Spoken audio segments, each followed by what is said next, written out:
네, 안녕하세요. 서울대학교 단일분자 생물물리 연구실에서 박사과정을 밟고 있는 송은호라고 합니다. 오늘은 제가 최근에 NAR에 발표한 Transaction Post Extension Benefit Standby Rather than Catch-all Depend Termination이라는 논문의 내용을 발표드리고자 합니다. 네, 저의 논문을 공유할 기회를 주신 브릭 측에 감사의 말씀을 드립니다. 네, 이번에 발표할 논문은 작년에 제가 연구실에서 네이처 커뮤니케이션에 발표한 논문의 후속 연구입니다. 해당 연구실의 모델을 연구하던 도중에 발견한 특이한 현상을 규명하고 이 현상이 생물학적 의미를 밝히는 것이 이번 논문의 발표입니다. 인트로덕션에서 이전 논문 핵심 메시지와 특이한 현상에 대해 간략히 설명드리겠습니다.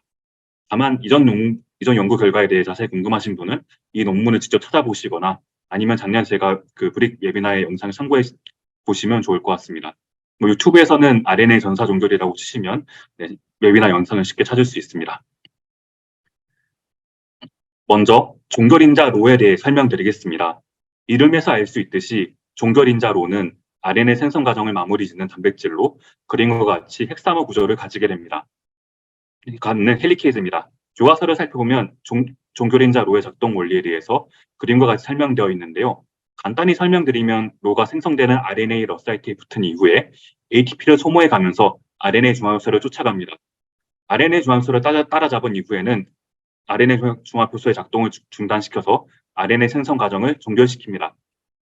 네, 종결인자로는 진행 생물에 존재하지 않고 박테리아만 존재하기 때문에 항생제의 타겟 물질 중 하나이고 많은 관심을 받고 있습니다. 또 대표적인 인자 의존적 전사 종결 인자이기 때문에 전사 종결을 이해하는 데에서 대단히 중요한 인자입니다. 이런 중요성으로 인해서 지난 반세기 동안 많은 연구가 진행되어 왔습니다. 하지만 이런 연구 결과에도 불구하고 로의 작동 원리에 대해서는 다양한 논쟁이 남아 있습니다. 로가 처음에 어디에 붙는지에 대해서는 그 RNA 러사이트에 붙는다는 캐치업 터미네이션과 RNA 중용사에 붙는다는 스탠바이 터미네이션이 제한되어 있습니다. RNA를 떼어내는 과정에 대해서는 RNA 중화효소를 밀어내는 디스플레이싱 터미네이션 방법과 RNA를 뽑아내는 시어링 터미네이션이 경쟁하고 있습니다. 마지막으로 터미네이션 이후에 RNA 중화효소가 DNA에 남는 리사이클링과 DNA 떨어져 나오는 디컴포징이 제한된 바가 있습니다. 보시는 바와 같이 반세기 동안 연구 결과로 다양한 연구를 통해 다양한 모델이 제안되었습니다. 하지만 그림에 어질러진 퍼즐과 같이 서로 연결이 안 되어 있어서 제안된 다양한 모델 사이에 어떤 연관관계를 가지는 데에서는 알려진 바가 없습니다. 저희 연구실에서는 이런 퍼즐을 맞추기 위해서 싱글 몰레큘 에세이를 이용해 전사 종결을 연구하게 되었습니다. 네, 싱글 몰레큘 기술을 이용해서 전사 종결을 연구하기 위해서는 그림과 같은 에세이를 준비하였습니다. 사전에 준비한 이론 계산 컴플렉스를 바닥에 붙인 이후에 로와 NTP를 함께 넣어주게 되면 챔버 속에서 전사 과정을 재개하게 만들 수 있고 각 분자가 내는 형광의 변화를 통해서 분자의 상태를 알 수 있습니다. 관찰한 결과 분자는 크게 세 종류로 분류할 수 있었습니다. 네, 세 종류의 트레이스를 간단히 설명드리고자 합니다. 왼쪽 그림은 현상이 나타난 상황을 간단한 그림으로 나타낸 것이고 오른쪽 상단의 타임 트레이스는 RNA에 달린 사이3 다이와 DNA에 달린 사이5 다이에 나오는 형광 신호를 시간에 따라서 나타낸 것입니다. 그리고 그 아래에는 NTP의 유무, 형광의 색의 변화, 그리고 그에 따른 분자의 상태에 대해 해석을 나타냈습니다. 먼저 터미네이션이 일어나지 않고 리드스루가 일어나는 경우입니다. 터미네이션이 일어나지 않으면 RNA 중화효소가 DNA 말단에 도달을 하게 됩니다. 이렇게 DNA 말단에 도달하게 되면 단백질의 RNA 중화효소가 DNA 말단에 붙어있는 사이5 다이와 가까워지게 됩니다. 이렇게 단백질과 시아닌 다이 사이가 가까워지게 되면 형광 분자의 빛의 색이 강해지는 프로테인 인듀스 플로레센스 인핸스먼트, 즉 파이프가 일어나게 됩니다. 이 파이프 신호를 바탕으로 RNA 중효소가 터미네이션이 일어나지 않고 DNA 말단에 도달했음을 알 수 있습니다. 이때 RNA 중효소가 떨어지지 않기 때문에 사이3 시그널은 변화가 일어나지 않고 사이5 신호만 이제 파이프가 뜨는 것을 확인할 수 있습니다. 네, 다음으로 디컴포진 터미네이션입니다. 이 경우는 터미네이션이 일어나고 그 이후에 RNA 중효소가 DNA에 떨어져 나가게 됩니다. RNA 중효소가 DNA에 떨어져 나가기 때문에 사이5 신호에는 변화가 없고 사이3 신호가 사라지는 것만 관찰할 수 있습니다. 네, 마지막으로 리사이클링 터미네이션은 터미네이션이 일어나고 RNA 중효소가 DNA에 남아있게 되고 이렇게 남은 RNA 중효소가 DNA 말단에 도달하게 됩니다. 그렇기 때문에 터미네이션 과정에 RNA에 달린 사이3 시그널이 사라지고 그 이후에 그 사이5 신호가 강해지는 파이프 관찰이 됩니다. 네, 전사정글 과정을 이렇게 싱글 몰레큘을 이용해서 관찰을 하게 되면 세 가지 장점이 있습니다. 먼저 분자 하나하나를 실시간으로 관찰하기 때문에 높은 시간적, 공간적 해상력으로 관찰할 수 있습니다. 또 특정 분자를 지속적으로 관찰하기 때문에 각 과정의 연관관계를 이해하는 데 도움이 됩니다. 또 챔버 속의 버퍼를 바꾸기 좋기 때문에 원하는 상태를 쉽게 관찰할 수 있습니다. 마지막으로 롤을 RNA 중화요소에 넣어주는 시점을 조절하는 것을 통해서 스탠바이 터미네이션을 관찰하기 위한 스탠바이 에세이와 같이 특정 종결 경로를 관찰하는 에세이를 고안할 수 있습니다. 네, 싱글 몰레큘 에세이를 이용해서 이전 논문에서 로우 디펜 터미네이션을 세 가지 과정 사이의 연관관계를 풀어서 그림과 같은 세 경로로 정리하였습니다. 세 경로를 빨리 일어나는 순서대로 소개하자면 다음과 같습니다. 가장 빨리 일어나는 경우는 로우가 RNA 붙은 이후에 캐치업 로우가 RNA 뽑아내서 리사이클링이 일어나는 경우입니다. 그 다음으로 빠르게 일어나는 것은 캐치업 로우가 RNA-P를 밀어낸 다음에 디컴포징이 일어나는 경우입니다. 가장 느리게 일어나는 것은 RNA-P에 붙어있는 스탠바이 로우가 RNA-P를 밀어낸 이후에 디컴포징하는 경우입니다. 하지만 이 경로가 가장 느리게 일어나는 결과는 다소 의아한 결과인데요. 이 의아한 또 이상한 점을 이해하기 위해서 좀 우리가 익숙한 한 전래동화를 비유해서 설명드리고자 합니다. 어린 시절에 실관지 의료에 관련해 동화를 들어보신 적이 있을 겁니다. 이 동화에서는 쥐는 소의 등에 올라타서 제일 먼저 결승선에 도달한 것으로 유명한 이야기죠. 이 이야기를 로터미네이터에 비유하면 그림과 같습니다. 소를 RNA 폴리머레이즈 비유한다면 소에 올라타 있는 쥐는 스탠바이 로에, 소를 쫓아가는 개는 캐치업 로에 비유할 수 있습니다. 만약 스탠바이 로가 가장 느리게 일어난다면 소에 올라탄 쥐가 소로 쫓아가는 개에 비해 더 늦게 도착하는 것과 같은 상황입니다. 네, 저희는 이와 같이 직관과 모순된 상황이 실제로 일어나는지 검증하고 이런 현상이 실제로 일어난다면 어떤 생물학적 기능이 있는지를 알아보았습니다. 그리고 그 결과를 이번에 이제 NAR에 보고하게 되었습니다. 네, 스탠바이 로가 가장 느리게 일어난다면 포징 타임이 길어질수록 잘 일어날 것이라는 가설을 세웠습니다. 이를 위해서 포징 타임과 텀넷 입천시를 정밀하게 측정을 하게 되었는데요. 그림에서 보시는 로우 프리 에세이는 말 그대로 로우를 넣지 않은 상태에서 트랜스크리션을 함으로써 DNA의 런오프 타임을 측정하는 실험입니다. 그림에서 런오프 타임이란 RNA-P가 DNA 전체를 주파하는 데 걸리는 시간으로 RNA-P 속에 있던 RNA가 RNA-P를 빠져나오는데 나오면 나타나는 파이프 변화와 변화가 나타난 순간부터 RNA-P가 DNA 말단에 도달했을 때 나타나는 파이프가 나타나는 순간까지의 시간으로 측정하였습니다. 네, 다음으로 캐치업 로에 의한 터미네이션만 측정하기 위한 캐치업 에세이를 진행하였습니다. 이 에세이는 트랜크션을 시작하기 전에 터미네이션 기능이 없는 로우 뮤턴트를 RNA 폴리머레이즈에 노출시킴으로써 전사 과정 중에는 이제 와일드타입 로우가 RNA 폴리머레이즈에 붙지 못하게 하였습니다. 이렇게 함으로써 이제 RNA에 붙어서 일어나는 로우 터미네이션만 관찰하게 됐는데요. 이 경우에는 이제 그림과 같이 디컴포징 터미네이션과 리사이클링 터미네이션이 모두 일어났습니다.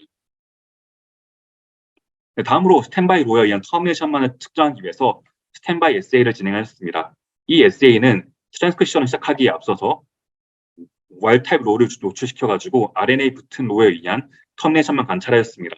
이 경우는 그림과 같이 디컴포징 터미네이션만 관찰이 되었습니다. 네, 이렇게 측정한 런오프 타임에서 각 DNA 길이에 따라 구해지는 인컴포레이션 타임을 빼서 각 DNA의 포징 타임을 측정하였습니다.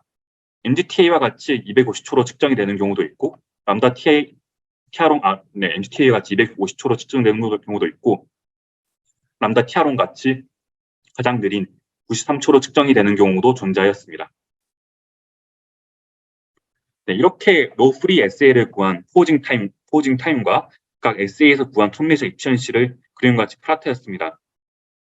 그 결과 스탠바이 디컴포징에서만 이제 포징 타임과 톱넷의 입천 사이에 유의미한 양의 상관관계를 갖는 것을 관찰할 수 있었습니다. 반면에 캐치업 디컴포징이라든가 캐치업 리사이클링에서는 그런 상관관계가 전혀 보이지 않는 것을 확인할 수 있었습니다.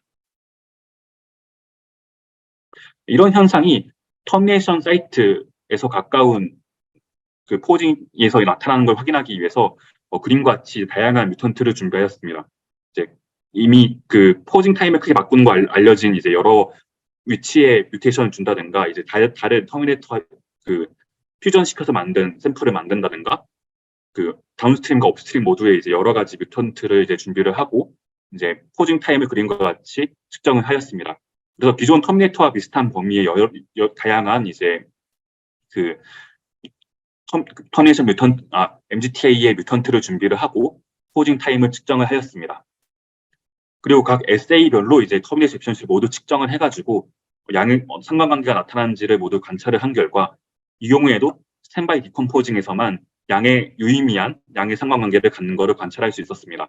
캐치업 디컴포징은 거의 차이가 없는 것 같이 나타났고 캐치업 리사이클링으로는 이제 통계적으로는 유의미한 결과가 나타났지만 오히려 음의 상관관계를 갖는 걸 통해 가지고 반대의 결과가 나타나고 또 그 크기도 작게 나타났습니다.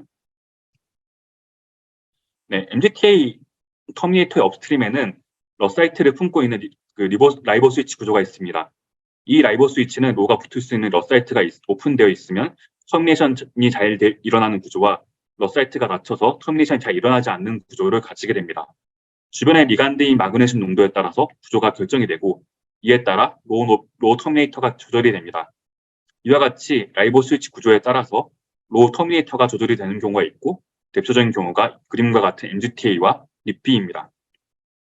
또 이런 라이버 스위치 구조가 형성되는 데는 일정한 시간이 필요하다는 점을 고려해 볼 때 느리게 일어난 스탠바이 디컴포징이 다른 루트에 비해서 이런 라이버 스위치가 구조가 형성되는 시간이 충분히 제공이 됨으로써 더 라이버 스위치 레귤레이션에 있어서는 좀 더 중요한 역할을 하는 것이 아닌가라는 가설을 세우게 되었습니다.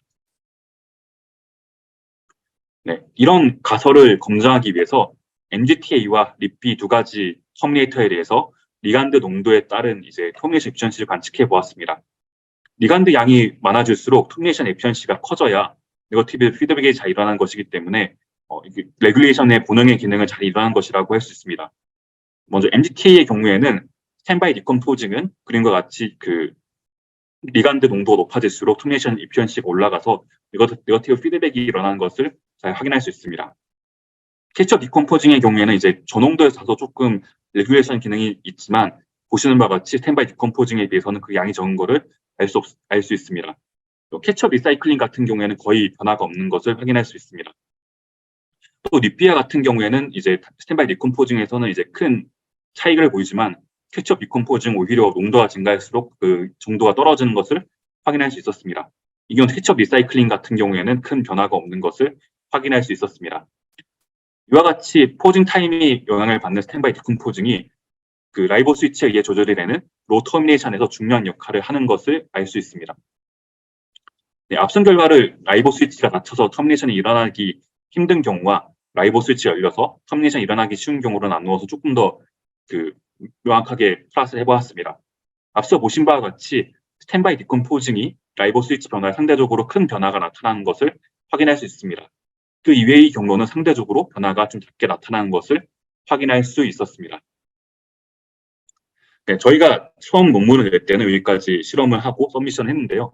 피어 리뷰 과정에서 리뷰어 분들이 이런 현상이 실제 세포 안에서 일어나는지를 알아보면 좋겠다는 코멘트를 주셨습니다. 그래서 논문의 메인 실험을 트랜스크립션 팩터인 너스에이지가 있는 경우, 컴피티터 RNA가 있는 경우, 크라운 에이전트가 있는 경우 각각에 대해서 모두 진행해 보았습니다. 결과부터 말씀드리면 스탠바이 디컴포징에서 보이던 양의 상관관계는 모든 경우에 다시 나타났습니다. 다만 각 경우의 포징 타임이나 터미네이션 에피션시의 경우에는 다소 변화가 나타났습니다. 그림에서 보시는 경우는 너스에이지 결과로 터미네이션에 영향을 주는 것으로 알려진 너스와 너스를 놓고 실험을 진행했습니다.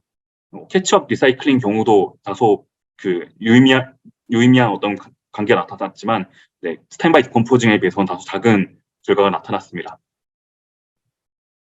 또 다음으로 컴퓨터 RNA의 영향을 살펴봤습니다.